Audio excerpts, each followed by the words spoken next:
Today, I'm gonna tell you the 3 most important filmmaking tips that I could possibly think of. And you are not gonna like them. All right, let's get into it. Play that intro. That's right, I have 3 filmmaking tips for you guys that are so incredibly important, but you're gonna hate them and you're gonna resist them. But I'm here to tell you, don't resist.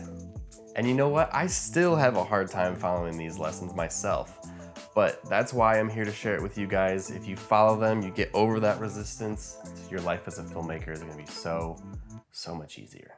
So let's get into it. My first tip, take audio seriously. Look guys, audio is so incredibly important to a great film. It's 50% of the movie. It's sound, it's video. You gotta have good sound, guys. When I was in college, every single one of the student films had terrible audio. All of them. Every single one. Like, full-on potato microphones. And yeah, that's including my own films as well. And it's because no one really took audio seriously. I don't think that half the students there even knew how to work a Zoom recorder.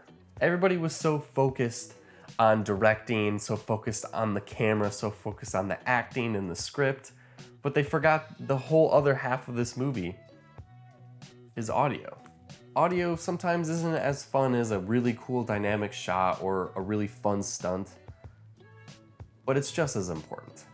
Bad audio makes images look worse. Take a look at this as an example. People watch movies with their eyes, but they also watch it with their ears. So as a filmmaking community, let's rally around audio. Sound mixers, boom ops, Foley artists, we love you. Please make our stupid movies better. Thank you. Let's move on. Storyboard your scenes.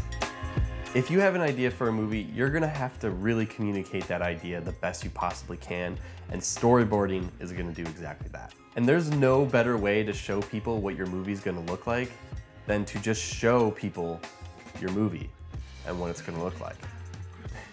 And look guys, Pixar, one of the best movie studios, and Marvel, one of the most successful movie studios, all storyboard their movies before they make them. Think about that.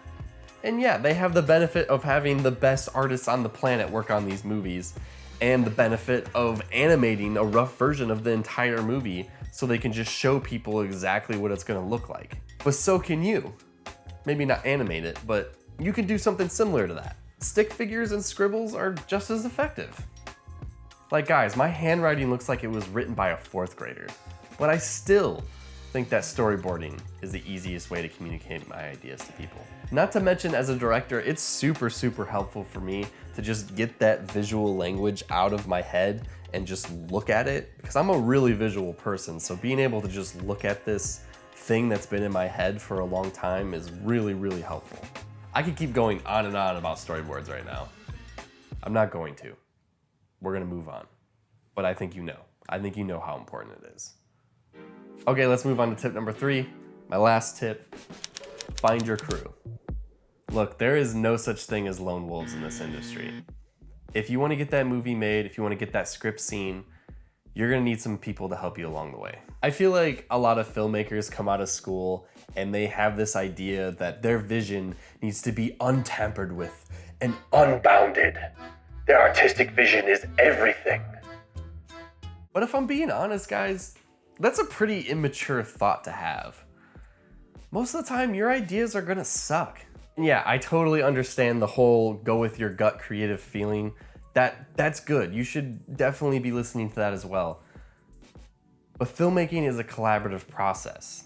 And if you are constantly hindering that process over and over again, your movies are just gonna be full of your stupid ideas. As a director, it's your job to make sure all the ideas are heard and that the best ones are the ones that are on the screen.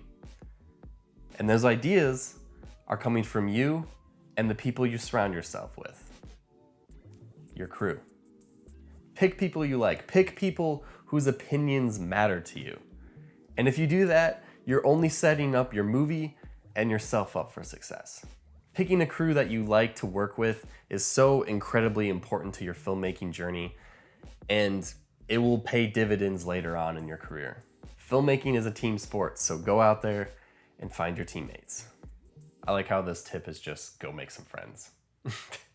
So there it is. Those are my 3 filmmaking tips no filmmaker wants to hear. Thank you guys for listening, and I encourage you to follow them. It's gonna make your filmmaking life oh so much easier. Hope you enjoyed the video, guys. If you did, please leave a like and subscribe. Really helps a lot. Thank you so much. If you're wanting to become a more efficient filmmaker, then I have a pretty good video for you guys to watch. You should check it out. It will help you be more organized in your filmmaking and outside of your filmmaking life.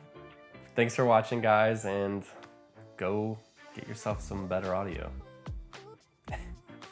Bye.